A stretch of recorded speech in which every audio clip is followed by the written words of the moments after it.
filosofen. Iedere dag met goed weer zoten ze door op dat terrasje onder de aaienbuim te klengeren. Wie het vroeger was, wie het nou is en wie het weer zal. Ze hadden samen op school gezeten, samen bij de voetbalclub geweest en samen zo gaat dezelfde leeftijd bereikt. 2 glazen bier en een dropje was wat zij zich iedere dag van harte gunden. Het gaat niet goed zoals het nou gaat, zegt de ene man, als hij op een razelende wijze zijn glas bier probeert uit te drinken. De stille armoed, niks meer zelf in de hang hebben en vooral de sociale contacten die er nimmer zien, dat maakt deze wereld kapot.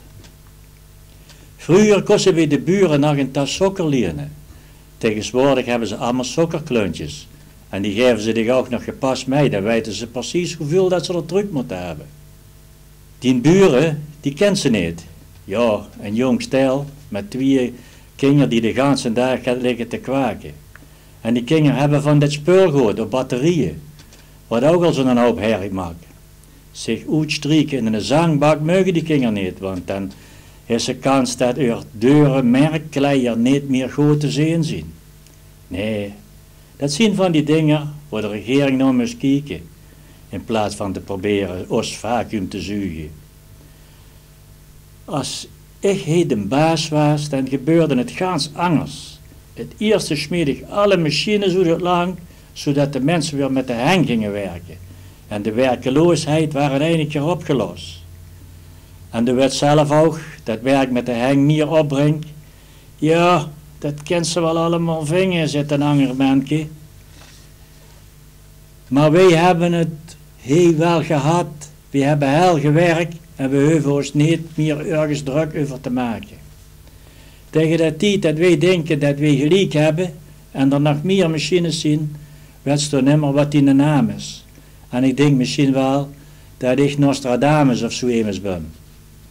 De tijd verandert en wij veranderen net als de beerprijs hier op het terras.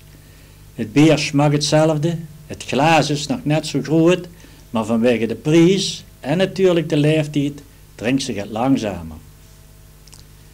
Maar Piet, deze mugse gaat vlotter uitdrinken, want ik geef er nog een. Want zo dik zal ik wel niet meer komen. We gaan naar het bejaardentehuis, het ging niet meer anders.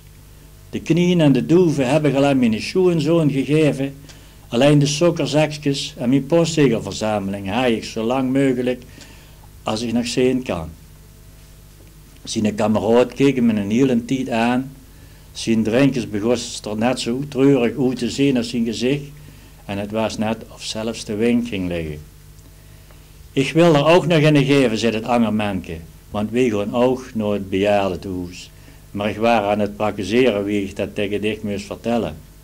Dan hebben wij dit toch maar goed opgelost. Dat is nog een glas bier waard, zegt Piet. Wij blijven nog bij jou wonen en daar geef ik een borrel op en dan geef ik weer een glas bier en dan gaan we eens denken over een niet terras met aaienbuim en gaat doen erbij. 3 uur later schravelden ze allebei op huis zijn. Een stuk in de hakken, een flink stuk uit de portemonnee en kwamen maar een klein stukje van eind te wonen.